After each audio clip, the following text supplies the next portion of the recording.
Back friends, स्वागत है आप सबका एक एकेडमी क्लास में। मैं आदित्य। जैसा कि आप सभी जानते हैं कि DSSB के लिए जो प्रीवियस ईयर क्वेश्चन है वो आपके बीच लेके आ रहा था, और ये आपकी थर्ड क्लास है। ठीक है, यहाँ पे आपकी थर्ड या सेकंड जो भी है, ये थर्ड क्लास है शायद। तो कुछ मित्रों ने ऐसा कहा कि ये क्वेश्चन आखिर कहाँ से ले रहे हैं, या फिर कहाँ कहाँ का है, ये पूछा भी गया है कि नहीं पूछा गया है। तो आज से क्या होगा कि मैं उस सेशन में कब पूछा गया नहीं पूछा गया ये भी आपको लगा दूंगा। आपको जो रिसर्च करना है आप उस पर रिसर्च कर सकते हैं। ठीक है, तो आज से जो भी क्लासेस होंगी वो ऑथेंटिक, मतलब ऑथेंटिक तरीके से प्रमाणित प्रमाण के साथ मैं आपको कहूँ, वो आपको दिखेगा कि कब पूछा गया, कहाँ पूछा गया, किस चीज़ में पूछा गया, ये हम देखते चलेंगे। और जैसा कि मैं कहना चाहूँगा कि आपको यदि मन करे तो आप मिला भी सकते हैं कि क्या उस साल ये पूछा गया था भी कि नहीं। ठीक है, कुछ लोगों को डाउट लग रहा था कि ये पूछा जाएगा भी कि नहीं पूछा जाएगा। तो चलिए, उनके लिए भी मैं लगा दिया हूँ कि ये सवाल कब पूछा गया था। ठीक है, तो इस प्रकार से हम अपने सेशन को स्टार्ट करते हैं। और मैं कहना चाहूँगा कि यदि आप इस क्लास में नए हैं तो क्लास को सब्सक्राइब कर लेंगे, ताकि नए वीडियो की सूचना आपके पास बगैर ढूंढे पहुंच सके।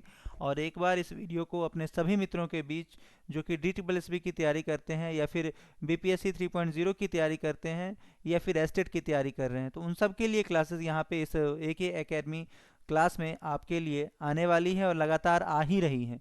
तो क्लास में बने रहिए और लगातार अपडेट पाने के लिए चैनल को सब्सक्राइब कर लीजिए। ठीक है, तो चलते हैं अपने क्लास के पहले सवाल पे आते हैं। पहला सवाल आपके स्क्रीन पे है, आपको बताना है कि इस सवाल का सही जवाब क्या होगा। सवाल है आपके सामने, किस दार्शनिक का विचार है कि शिक्षा मानव विकास के सिद्धांतों पर आधारित होनी चाहिए।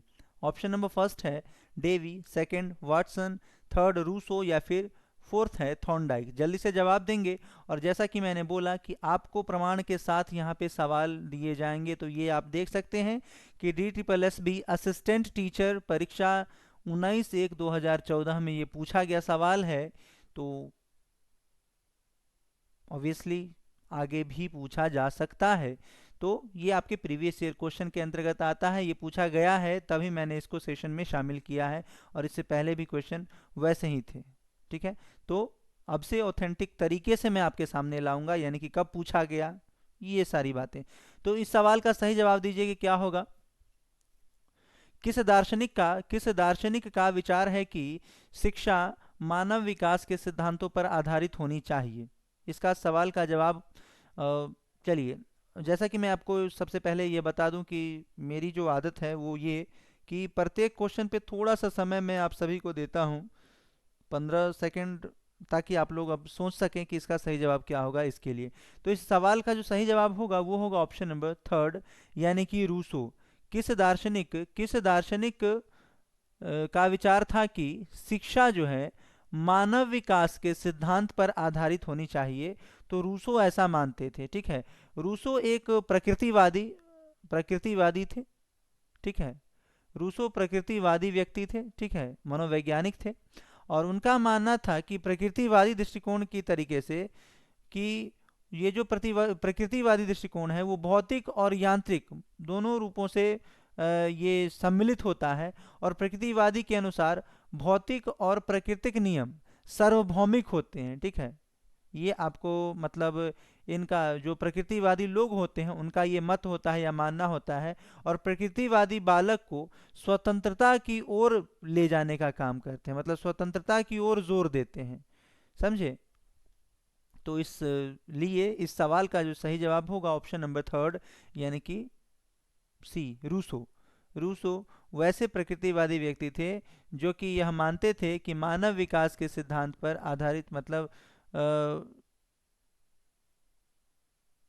रूसो क्या थे, शिक्षा मानव विकास के सिद्धांत पर आधारित होती है, ये रूसो मानते थे। ठीक है, तो चलते हैं अपने क्लास के अगले सवाल पे। और अगला सवाल आपके स्क्रीन पे है और आपको बताना है कि इसका सही जवाब क्या होगा।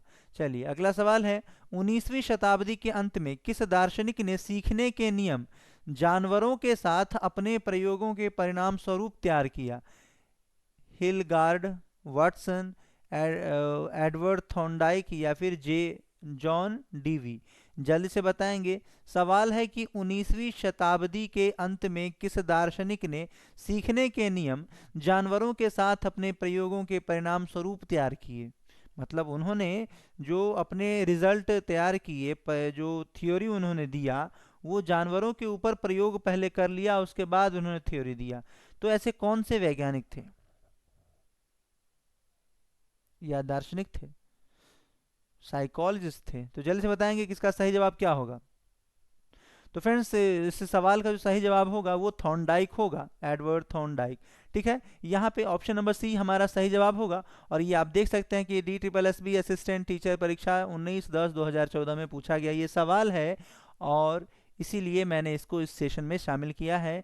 सवाल था कि 19वीं शताब्दी के अंत में किस दार्शनिक ने सीखने के नियम जानवरों के साथ अपने प्रयोग के परिणाम स्वरूप तैयार किए। तो एडवर्ड थॉर्नडाइक। जैसा कि आप सभी जानते होंगे, यदि आप सीटेट की तैयारी किए होंगे, सीटेट की परीक्षा दिए होंगे, और ऑब्वियसली सभी लोग दिए ही होंगे, क्योंकि आप ये DSSB का फॉर्म फिलअप कर रहे हैं, तो इसमें सीटेट नेसेसरी होता है, सीटेट का सर्टिफिकेट आपको चाहिए। और यदि सीटेट का सर्टिफिकेट चाहिए तो आपने सीटेट के लिए पढ़ा होगा, और यदि पढ़ा होगा तो आपको पता होगा कि थॉर्नडाइक क्या है। ये एक बिहेवियरिस्ट थे, मतलब व्यवहारवादी थे। ठीक है, तो ये क्या करते थे कि बच्चों के ऊपर इनका, यदि एजुकेशन के फील्ड में इनका मतलब योगदान यदि देखा जाए, तो इन्होंने बच्चे के व्यवहार में ला करके चीज़ों को सिखाने का सुझाव दिया था। ठीक है, इसीलिए, और इसके लिए इन्होंने कई सारे जानवरों के ऊपर प्रयोग किया था। तो ये थॉर्नडाइक होंगे, यानी कि ऑप्शन नंबर थर्ड हमारा सही जवाब होगा। और चलते हैं, देखते हैं हमारे अगला सवाल, इस क्लास के अगले सवाल पे, और देखते हैं हमारे क्लास का अगला सवाल क्या है। अगला सवाल आपके स्क्रीन पे है, आपको बताना है सफल शैक्षिक प्रथा डैश विधियों के आवेदन से विकसित होता है। एनालॉग, वैज्ञानिक, आभासी या तकनीकी। जल्दी से बताएंगे। सवाल है सफल शैक्षिक प्रथा डैश विधियों के आवेदन से विकसित होती है। जल्दी से बताएंगे कि इस सवाल का सही जवाब क्या है। और ये आपका असिस्टेंट DSSB असिस्टेंट टीचर परीक्षा 19/10/2014 में ही पूछा गया सवाल है। ठीक है, ये प्रमाण लीजिए, जिनको भी प्रमाण चाहिए था कि क्या ये पूछा जाएगा या फिर ये पूछा गया है, तो प्रमाण आपके सामने है। ठीक है, तो चलिए इस सवाल का सही जवाब क्या होगा, जल्दी से बताएंगे। सफल शैक्षिक प्रथा डैश विधि के डैश विधियों के आवेदन से विकसित होती है, यह सवाल था। और इसका जो सही जवाब होगा वो होगा ऑप्शन नंबर सेकंड, वैज्ञानिक। ठीक है, वैज्ञानिक विधियों के आवेदन से विकसित होता है। ठीक है, वैज्ञानिक विधियों के आवेदन, मतलब वैज्ञानिक विधि जब तक अप्लाई नहीं करेंगे तब तक जो है सफल शैक्षिक प्रथा, मतलब एजुकेशन सिस्टम, तब तक ये क्या होगा, मतलब तब तक एक विकसित तरीके की ओर नहीं बढ़ पाएगा। ठीक है, या विकसित नहीं हो पाएगा, ये आप कह सकते हैं। सफल शैक्षिक प्रथा वैज्ञानिक विधियों के आवेदन से विकसित होता है, और वैज्ञानिक विधि तथ्य पर आधारित होती है। ठीक है, जो वैज्ञानिक विधि होती है वो तथ्य पर आधारित होती है। और तथ्य की बात यदि करें, तथ्य मतलब प्रमाण। ठीक है, जैसे कि मैं आपके सामने ये तथ्य प्रस्तुत कर रहा हूँ कि असिस्टेंट DSSB असिस्टेंट टीचर परीक्षा 2014 में ये पूछा गया, ये तथ्य है। ठीक है, प्रमाण के आधार पे मैं इस सवाल का प्रैक्टिस यानी कि अभ्यास में आपके बीच लेके आया हूँ। तो मुझे आशा है आप लोग समझ गए होंगे कि यहाँ पे जो इस सवाल का सही जवाब है वो है ऑप्शन नंबर बी। और हम चलते हैं अगले सवाल पे और देखते हैं हमारे क्लास का अगला सवाल क्या है। अगला सवाल आपके स्क्रीन पे है, आपको बताना है मानव विकास के अध्ययन में अनुवांशिक विधि का उपयोग किया जा सकता है। क्षैतिज, लंबवत, क्षैतिज और लंबवत दोनों, या फिर इनमें से कोई नहीं। जल्दी से बताएंगे कि इसका सही जवाब क्या होगा। सवाल है मानव विकास के अध्ययन में अनुवांशिक विधि का उपयोग किया जा सकता है।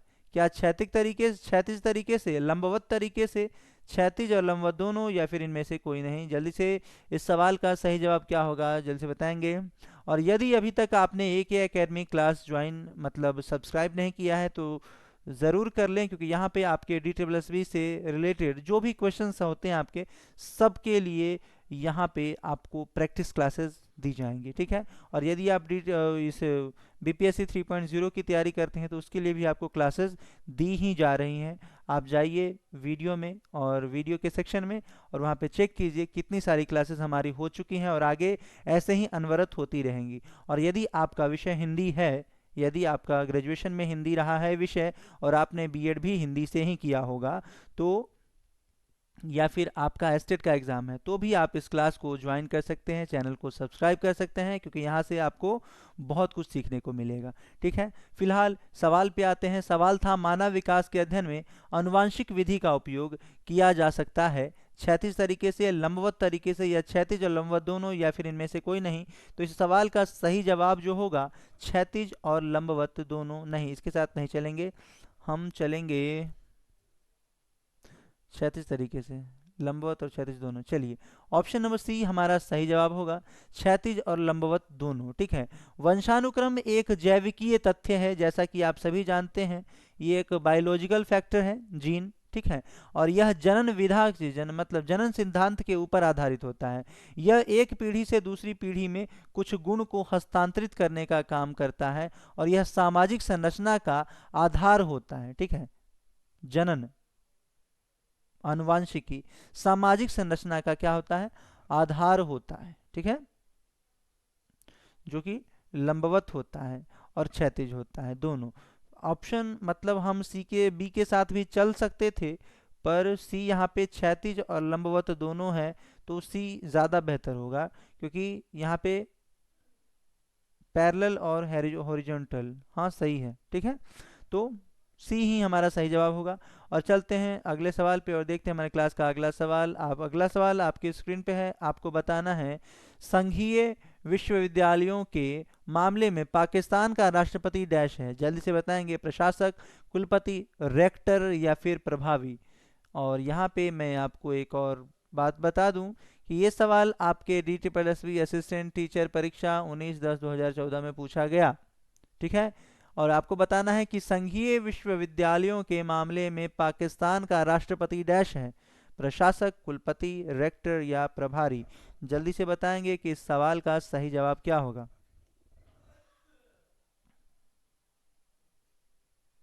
तो फ्रेंड्स, यहाँ पे जो इस सवाल का सही जवाब होगा वो होगा ऑप्शन नंबर बी, कुलपति, यानी कि ऑप्शन नंबर बी के साथ चलेंगे, ठीक है।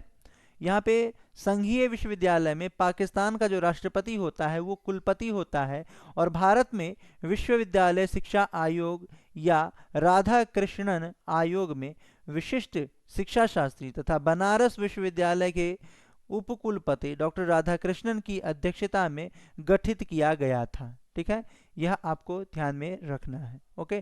फिलहाल इस सवाल का सही जवाब होगा ऑप्शन नंबर सेकंड। और चलते हैं इस प्रकार से अपने अगले सवाल पे और देखते हैं हमारे क्लास का अगला सवाल क्या है। अगला सवाल आपकी स्क्रीन पे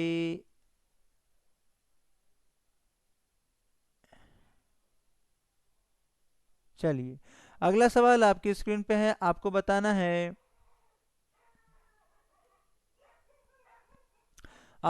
है, शिक्षा में बौद्धिक उद्देश्य पर किस देश में जोर दिया गया।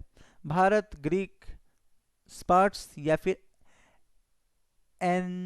एथेनिया। जल्दी से बताएंगे कि शिक्षा में बौद्धिक उद्देश्य पर किस देश में जोर दिया गया।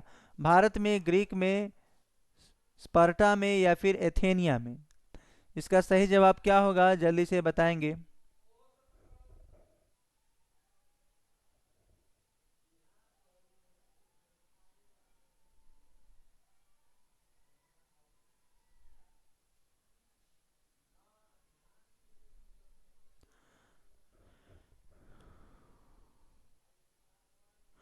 तो फिलहाल यहाँ पे जो इस सवाल का सही जवाब होगा वो होगा ऑप्शन नंबर सेकंड, यानी कि ग्रीक। बी हमारा सही जवाब होगा, शिक्षा में बौद्धिक उद्देश्य पर किस देश में जोर दिया गया, तो ग्रीक में, ठीक है। ग्रीक दार्शनिक इस बात पर जोर देते थे कि वस्तुएं जैसे दिखाई देती हैं उनमें बहुत भिन्नता होती है, उनसे बहुत भिन्नता होती है, मतलब भिन्न होते हैं, केवल प्रशिक्षित मस्तिष्क द्वारा ही वे वस्तुएं वैसी ही दिखाई देती हैं जैसी सतह पर नीचे होती हैं। ठीक है, मतलब यहाँ पे शिक्षा में बौद्धिक उद्देश्य पर किस देश में जोर दिया गया की बात हो तो आप कहेंगे ग्रीक। ठीक है, यानी कि ऑप्शन नंबर सेकंड हमारा सही जवाब होगा। और इस प्रकार से हम चलते हैं अपने क्लास के अगले सवाल पे और देखते हैं हमारे क्लास का अगला सवाल क्या है। अगला सवाल है, मुझे 1 दर्जन स्वस्थ बच्चे दे दो, मैं उन्हें डॉक्टर, मैं उन्हें क्या, मैं उन्हें डॉक्टर, न्यायाधीश, भिखारी, यहाँ तक कि चोर भी बना सकता हूँ।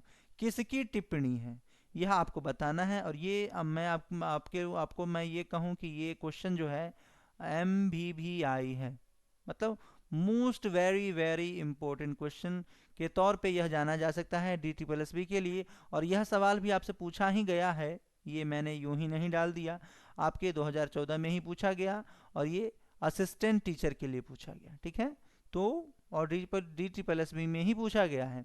आपको बताना है कि मुझे 1 दर्जन स्वस्थ बच्चे दे दो, मैं उन्हें डॉक्टर, न्यायाधीश, भिखारी और चोर भी बना सकता हूँ। किसकी टिप्पणी है, यानी कि किसने ये स्टेटमेंट दिया था, ऐसा किसने कहा था, ये आपको बताना है। और जैसा कि आप सभी शायद समझ रहे होंगे कि ये बिहेवियरिस्ट ही होंगे कोई ना कोई।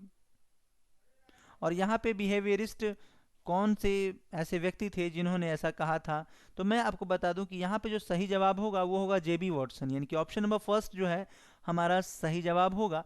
JB वॉटसन ऐसे व्यक्ति थे जो कि बिहेवियरिस्ट थे और उन्होंने ही व्यवहारवादी थे, केवल महसूस करने योग्य तथा मापने योग्य व्यवहार पर अपना ध्यान केंद्रित किया, एक ऐसे व्यक्ति। और व्यवहारवादियों ने अधिगम अभिप्रेरणा एवं पुनर्बलन पर अधिक जोर दिया। अधिगम अभिप्रेरणा और पुनर्बलन यानी कि रीइंफोर्समेंट की बात करते हैं बिहेवियरिस्ट ज़्यादातर जो है। ठीक है, अधिगम अभिप्रेरणा, और कैसे होगी अधिगम के लिए अभिप्रेरणा कैसे होगी, तो ये जो बिहेवियरिस्ट थे वो किस चीज़ पे ज़्यादातर ध्यान देते थे, तो पुनर्बलन पर, रीइंफोर्समेंट पर ज़्यादा ध्यान देते थे।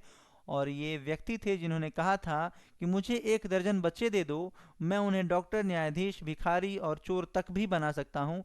ऐसे ये कौन से व्यक्ति थे, तो JB वॉटसन थे। ठीक है, जिन्होंने ये कहा था। चलते हैं, इस सवाल का जवाब आपने देख लिया होगा कि क्या होगा, ऑप्शन नंबर फर्स्ट यहाँ पे सही जवाब है। और इस प्रकार से ये सवाल हो गया और हम चलते हैं 8वें नंबर सवाल पे।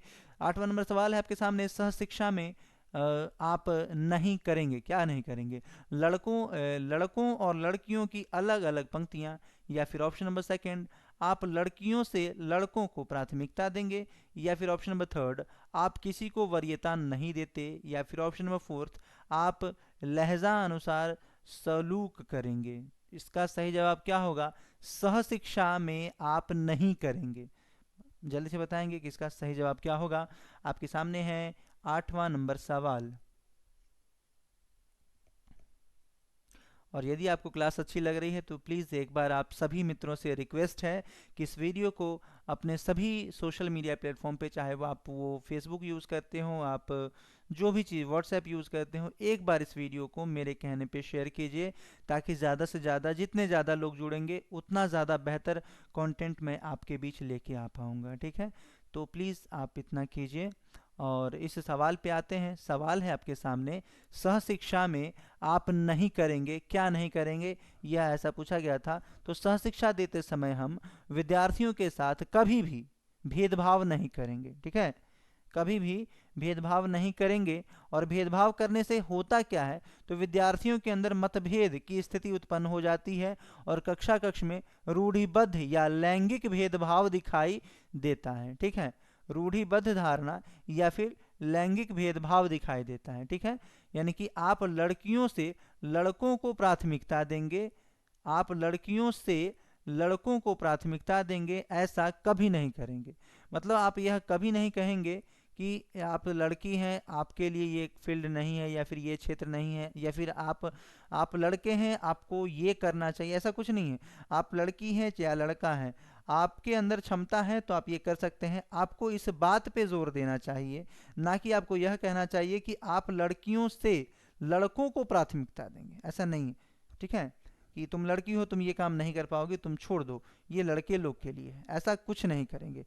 यहाँ पे सवाल पूछा गया था कि सहशिक्षा में क्या नहीं करेंगे, तो ऑप्शन नंबर सेकंड नेगेटिव ही पूछा था और दूसरा नेगेटिव ही है। ठीक है, लड़कों और लड़कियों की अलग अलग पंक्तियां, तो ठीक है ऐसा कर सकते हैं, कोई बात नहीं है। आप किसी को वरीयता नहीं देते, ठीक बात है, कोई बात नहीं। आप लहजा अनुसार सलूक करेंगे, ये भी सही बात है। पर ऑप्शन नंबर सेकंड जो है ये सेग्रीगेट करने जैसी बात हो गई, ठीक है, अलग थलग करने जैसी बात हो गई। मतलब तुम लड़की हो, लड़के लिए, लड़की के लिए, ये मतलब रूढ़िबद्ध धारणा यहाँ पे दिखाई जा रही है। ठीक है, तो ऐसा नहीं करेंगे। ऑप्शन नंबर यानी कि सेकंड हमारा सही जवाब होगा। अगले सवाल पे चलते हैं और अगला सवाल आपके स्क्रीन पे है, आपको बताना है 9 नंबर सवाल ना, 9 नंबर सवाल आपके बीच मैं लेके आ रहा हूं। चलिए, व्यक्ति को सामाजिक बनने के लिए बुनियादी सिद्धांतों में से एक है धर्म, जाति, शिक्षा, अनुकरण। जल्दी से बताएंगे कि व्यक्ति को सामाजिक बनाने के बुनियादी सिद्धांतों में से एक है क्या, धर्म, जाति, शिक्षा या अनुकरण। और यह सवाल भी जैसा कि आप देख पा रहे होंगे कि पूछा ही गया है प्रीवियस ईयर में। तो जल्दी से बताएंगे कि इसका सही जवाब क्या होगा। यहाँ पे ये जो सवाल पूछा गया है वो स्पेशल एजुकेशन टीचर के लिए पूछा गया था और ये 2014 में ही पूछा गया था 10वें महीने में। ठीक है, बताना है व्यक्ति को सामाजिक बनाने के लिए बुनियादी सिद्धांतों में से एक कौन सा है। तो फ्रेंड्स यहाँ पे जो हमारा सही जवाब होगा वो होगा ऑप्शन नंबर थर्ड, यानी कि ऑप्शन नंबर सी हमारा सही जवाब होगा। व्यक्तिगत को सामाजिक बनाने के बुनियादी सिद्धांतों में से एक है शिक्षा, यानी कि एजुकेशन। ठीक है, सामाजिक बनाने के लिए मतलब किसी भी व्यक्ति को सामाजिक प्राणी बनाना है तो उसको शिक्षा देना बहुत ही ज़रूरी होता है। ठीक है, एजुकेशन सबके लिए मस्ट है, तभी वो सोचने वाला प्राणी बन पाता है। ठीक है, यानी कि शिक्षा के कारण ही समाज में समाजीकरण का विकास पूर्ण रूप से कर सकते हैं और यह समाजीकरण की प्रक्रिया का एक महत्वपूर्ण पहलू है जिसके कारण समाज में अपने आप को ढालने तथा उसके अनुरूप संतुलन बनाए रखने में सहायता मिलती है। ओके, तो चलते हैं, इस प्रकार से सही जवाब होगा ऑप्शन नंबर थर्ड। और अगले सवाल को देखते हैं, हमारे क्लास का अगला सवाल क्या है। अगला सवाल आपके सामने है, अच्छी अच्छी पढ़ाई का लक्ष्य विकसित करना है, समझ, उच्चारण, संवेदनशीलता या फिर सामरिक ज्ञान में वृद्धि। जल्दी से बताएंगे कि इसका सही जवाब क्या होगा। अच्छी पढ़ाई का लक्ष्य क्या होता है, यह आपको बताना है। और ये भी आपके स्पेशल एजुकेटर टीचर में पूछा गया था, 2014 में पूछा गया था, जैसा कि आप देख रहे हैं। तो फ्रेंड्स यहाँ पे जो हमारा सही जवाब होगा वो होगा ऑप्शन नंबर फोर्थ, यानी कि ऑप्शन नंबर डी हमारा सही जवाब होगा। अच्छी पढ़ाई तथा लक्ष्य विकसित करने के लिए सामाजिक ज्ञान में वृद्धि करना बहुत ज़रूरी होता है। अच्छी पढ़ाई का लक्ष्य है जो भी ज्ञान अर्जित किया हो वह पूरे सामरिक रूप से हो, जो पूरे विश्व को पढ़ने के बाद ज्ञान का निष्कर्ष निकलता हो। इसमें शिक्षार्थी के अधिगम का पता चलता है कि छात्र ने किस प्रकार अधिगम किया है, ये यहाँ पे इसका सार हुआ या अर्थ हुआ। ठीक है, सामरिक ज्ञान का। ओके, ऑप्शन नंबर डी यानी कि फोर्थ हमारा सही जवाब होगा। और इस प्रकार से हम चलते हैं अगले सवाल पे। इस सवाल का सही जवाब होगा ऑप्शन नंबर फोर्थ। सवाल है 11, निम्नलिखित में से कौन सी शिक्षा प्रणाली वैज्ञानिक प्रगति का समर्थन करती है, यथार्थवादी शिक्षा, आदर्शवादी शिक्षा, प्राकृतिक शिक्षा या फिर इनमें से कोई नहीं। जल्दी से बताएंगे कि इस सवाल का सही जवाब क्या होगा। सवाल था निम्नलिखित में से कौन सी शिक्षा प्रणाली वैज्ञानिक प्रगति का समर्थन करती है।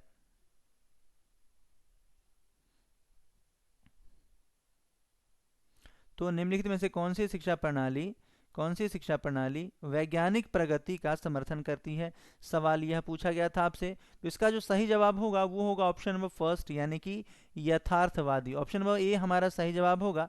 यथार्थवादी की बात करें तो यथार्थवादी शिक्षा के प्रवर्तक जॉन लॉक माने जाते हैं। ठीक है,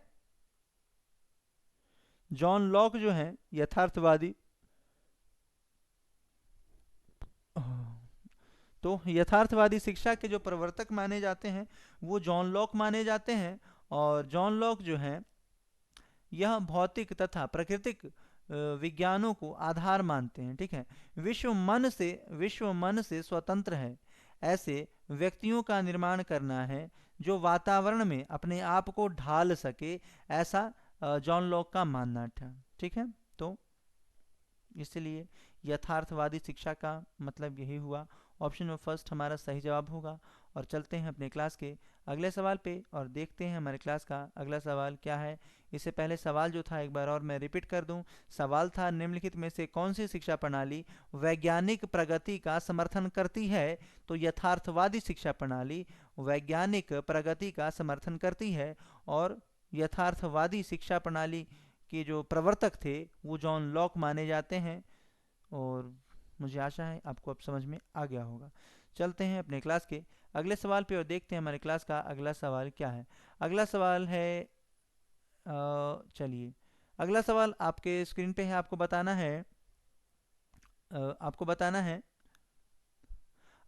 है कि छात्रों को जीवन में सफलता पाने के लिए प्रेरित कैसे किया जाना चाहिए। चुनाव अध्ययन के द्वारा या आकस्मिक अध्ययन या फिर गहन अध्ययन या फिर सस्वर पाठ द्वारा सीखना। जल्दी से बताएंगे कि छात्र को जीवन में सफलता पाने के लिए प्रेरित कैसे किया जाना चाहिए।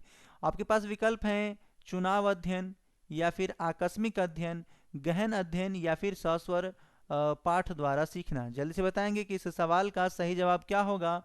और यदि आप इस क्लास में नए हैं तो क्लास को सब्सक्राइब कर लेंगे ताकि आपको DSSB और BPSC 3.0 की यदि आप तैयारी करते हैं तो उसके लिए आप ये क्लास ज्वाइन कर लें तो आपके लिए बेहतर होगा, क्योंकि यहाँ पे डेली कंटेंट आपको डेली बेहतर से बेहतर कंटेंट प्रोवाइड करने की पूरी कोशिश की जाती है। और ये और ज़्यादा अच्छा तब होगा और बेहतर मैं तब कर पाऊँगा जब आप लोग इस वीडियो को अपने सभी मित्रों के बीच शेयर ज़रूर करेंगे। ठीक है, और चलिए सवाल पे आते हैं।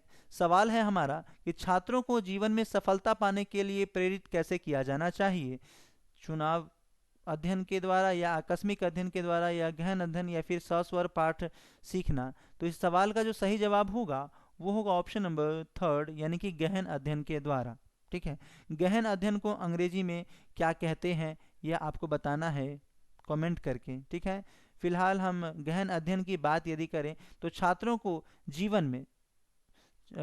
को जीवन में सफलता पाने के लिए उन्हें गहन अध्ययन के प्रति रुचि उत्पन्न करें ताकि विद्यार्थी गहन अध्ययन के में रुचि दिखा सके। गहन अध्ययन से विद्यार्थी की समझ की शक्ति बढ़ती है। ठीक है, यदि बच्चा गहन अध्ययन करता है तो उसके अंदर थिंकिंग का जो लेवल है वो काफ़ी विकसित हो जाता है। वो किसी भी बातों के ऊपर निगेटिव पॉजिटिव सही चीज़ों को वो सभी एस्पेक्ट्स को सोच पाता है। ठीक है, ऑप्शन नंबर थर्ड हमारा सही जवाब होगा। और इस प्रकार से ये क्वेश्चन डील हो चुका है। और चलते हैं अपने क्लास के अगले सवाल पे और देखते हैं हमारे क्लास का अगला सवाल क्या है। अगला सवाल आपके स्क्रीन पे है। आपको बताना है महात्मा गांधी ने शिक्षा के किस तंत्र का प्रतिपादन किया था।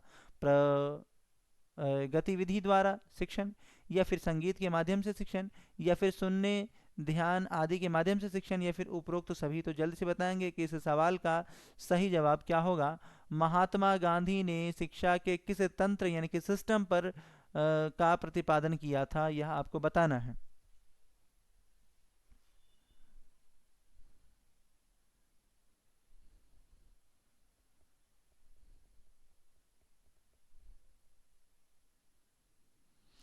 तो फ्रेंड्स यहाँ पे जो सही जवाब होगा वो होगा ऑप्शन नंबर फर्स्ट, यानी कि गतिविधि आधारित शिक्षण की बात महात्मा गांधी ने की थी। जैसा कि आपको मालूम होगा कि महात्मा गांधी ने बेसिक शिक्षा की शुरुआत की जिसमें उन्होंने गतिविधि तथा कार्य का इस्तेमाल किया।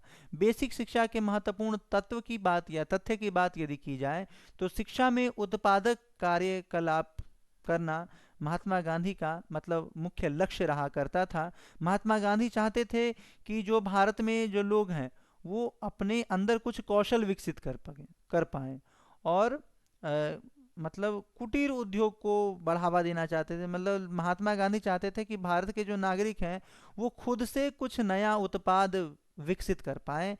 तो ऐसे लोगों को मतलब लोगों के अंदर कौशल विकसित करना, ये चाहते थे महात्मा गांधी। ठीक है, तो ये जो एक पहला तथ्य जो मैंने बताया कि शिक्षा में उत्पादक कार्यकलाप शामिल करना, साथ ही पाठ्यचर्या का उत्पादक कार्यकलाप भौतिक तथा सामाजिक पर्यावरण से सह संबंधित हो, और तीसरा ये कि स्कूल और स्थानीय समुदाय के बीच गृह संबंध स्थापित करना। ठीक है, तो ये 3-4 बिंदु आप यहाँ पे याद रख सकते हैं। ठीक है, और इस सवाल का सही जवाब ऑप्शन नंबर फर्स्ट होता है ए। चलते हैं ए फॉर एप्पल और चलते हैं अपने क्लास के अगले सवाल पे और देखते हैं हमारे क्लास का अगला सवाल क्या है। अगला सवाल आपके स्क्रीन पे है, किसने कहा है कि सामान्य व्यवहार के उलट करने पर आप लगभग हमेशा सही करेंगे? यह किनका स्टेटमेंट था? किसने कहा था कि आप सामान्य व्यवहार के उलट करने पर आप लगभग हमेशा सही करेंगे? महात्मा गांधी, रूसो, डेवी या प्लेटो? जल्दी से बताएंगे। और यह सवाल भी आपके स्पेशल एजुकेटर टीचर परीक्षा 2014 में पूछा गया था। तो फ्रेंड्स, जैसा कि मैंने कहा है कि सभी सवाल पे मैं थोड़ा सा समय दूंगा तो आप लोग सोच पाएंगे ताकि कि इसका सही जवाब क्या होगा। और जो भी लोग इसका जवाब देना चाहते हैं और उन्हें लगता है कि वीडियो थोड़ा सा फास्ट है, तो आप क्या करेंगे, वीडियो को पॉज कर लेंगे, यानी कि थोड़ा रोक लेंगे और उसके बाद अपना जो जवाब है वो कमेंट में ज़रूर लिखेंगे। ठीक है, और फिर मैं जो बताता हूँ उसको मिलाएंगे कि कितने हद तक सही आप कर पा रहे हैं। ठीक है, सवाल था कि किसने कहा कि सामान्य व्यवहार के उलट करने पर आप लगभग हमेशा सही करेंगे? महात्मा गांधी, रूसो, डेवी या प्लेटो? तो फ्रेंड्स, यहाँ पे जो हमारा सही जवाब होगा वो रूसो होगा, यानी ऑप्शन नंबर सेकंड हमारा सही जवाब है। और यदि रूसो की बात करें तो रूसो, मैंने अभी आपको बताया था फर्स्ट नंबर क्वेश्चन में कि रूसो क्या है, प्रकृतिवादी थे। ठीक है, प्रकृतिवादी मनोवैज्ञानिक थे। और रूसो के अनुसार सामान्य व्यवहार करने पर आप हमेशा गलत होते हैं, तथा अगर आप सामान्य से बिल्कुल उलट विशेष व्यवहार करेंगे तो आप हमेशा सही काम करेंगे। रूसो विशेष व्यवहार करने की प्रेरणा देते थे। ठीक है, रूसो ऐसे व्यक्ति थे कि उनका मानना था कि सामान्य व्यवहार के उलट करने पर आप लगभग हमेशा सही होंगे। रूसो ऐसा मानते थे। कहने का मतलब ये कि आप नित्य दिन हंसते हैं। ठीक है, उदाहरण के रूप में मैं आपको बता रहा हूँ कि आप नित्य दिन खूब हंसते हैं, एक दिन नहीं हंसिएगा, तब देखिए कि क्या मतलब आप कुछ बेहतर कर पाइएगा। हो सकता है कि आप बेहतर कर पाओ, लेकिन आपके घर में जो आपको जिन लोगों ने या फिर आपके मित्रों ने हंसता हुआ ही देखा है, उनको तो फिर सोच में पड़ जाएंगे वो लोग कि आखिर क्या हुआ है मेरे साथ। तो मतलब ठीक है, सबका अपना अपना मत है। अब सब लोग आए, कुछ कह के चले गए, अब हो सकता है कि उनके नज़रों में यही सही हो, पर सबके लिए तो सही नहीं है ना। चलिए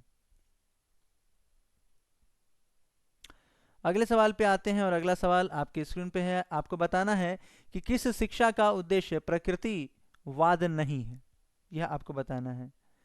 आपके पास विकल्प हैं।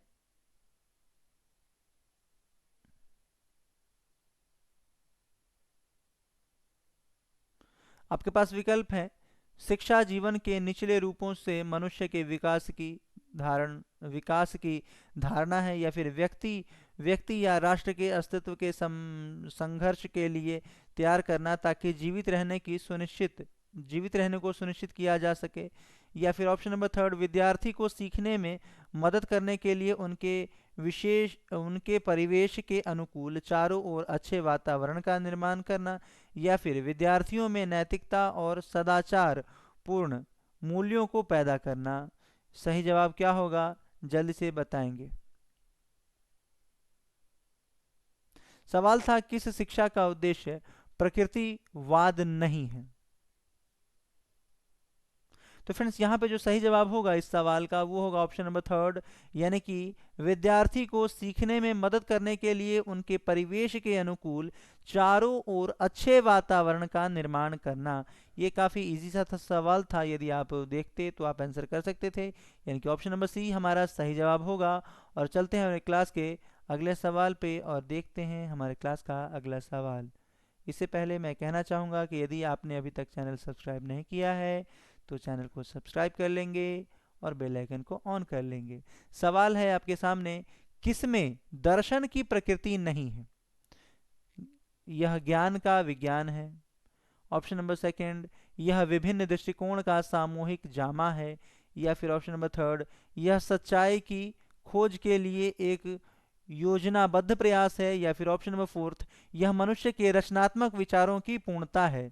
तो सवाल था कि किस में दर्शन की प्रकृति नहीं है, यह आपको बताना था। और ये सवाल भी आपके प्रीवियस ईयर में पूछे गए हैं, तभी मैंने इसमें शामिल किया है। आप देख सकते हैं स्पेशल एजुकेशन टीचर 2014। ठीक है, तो इसका सही जवाब क्या होगा, जल्दी से कमेंट करेंगे और सही जवाब देने का प्रयास करेंगे। तो फ्रेंड्स यहाँ पे इस 16 नंबर क्वेश्चन का जो सही जवाब होगा वो होगा ऑप्शन नंबर थर्ड, यानी कि यह सच्चाई की खोज के लिए एक योजनाबद्ध प्रयास है। ठीक है, ऑप्शन नंबर थर्ड हमारा सही जवाब होगा। और चलते हैं अपने क्लास के अगले सवाल पे और देखते हैं हमारे क्लास का अगला सवाल क्या है। अगला सवाल आपके स्क्रीन पे है। आपको बताना है शिक्षण के सिद्धांत को पढ़ाने की आवश्यकता का आधार क्या है। यह आपको बताना है कि शिक्षण के सिद्धांत को पढ़ाने की आवश्यकता का आधार क्या है। क्या सभी छात्र समान नहीं हैं, या फिर विभिन्न देशों में शिक्षा की विभिन्न प्रणालियों का होना, या फिर अलग अलग दर्शनों ने शिक्षा के हर पहलू पर अलग अलग दृष्टिकोण व्यक्त किए हैं। या फिर ऑप्शन नंबर फोर्थ, शिक्षण सीखने के बहुत सारे रास्ते हैं। इसका सही जवाब क्या होगा, जल्दी से कमेंट करने की कोशिश करेंगे। और अपने सेशन को यहीं पर रखते हैं और आप लोग के पॉजिटिव रिस्पांस का मुझे इंतज़ार रहेगा। यदि आप लोग पॉजिटिव रिस्पांस देते हैं तो इस क्लास को कंटिन्यू हम करेंगे। ठीक है, और चलिए इस सवाल का सही जो जवाब होगा ऑप्शन नंबर थर्ड होगा। यानी कि सवाल था शिक्षण के सिद्धांत को पढ़ाने की आवश्यकता का आधार क्या है, तो अलग अलग दर्शनों ने शिक्षा के हर पहलू पर अलग अलग दृष्टिकोण व्यक्त किए हैं। ठीक है, और शिक्षण के सिद्धांत दर्शन पर ही आधारित होते हैं। जैसे प्रकृतिवाद के अनुसार शिक्षा का आधार समाज है। ठीक है, उसी प्रकार आदर्शवाद का आधार अध्यात्मवाद है और इसी के आधार पर शिक्षण के सिद्धांत बनाए जाते हैं। ओके, तो ये सारे कॉज के अनुसार ऑप्शन नंबर थर्ड हमारा सही जवाब होगा। और आशा करते हैं कि ये सेशन आपके लिए काफ़ी हेल्पफुल हुआ है। और यदि आपको ये क्लास पसंद आई है तो अभी मैं अंतिम रूप से कहना चाहूँगा कि एक बार अपने सभी मित्रों के बीच शेयर ज़रूर करें। मिलते हैं नेक्स्ट सेशन में, तब तक के लिए क्लास में बने रहने के लिए धन्यवाद।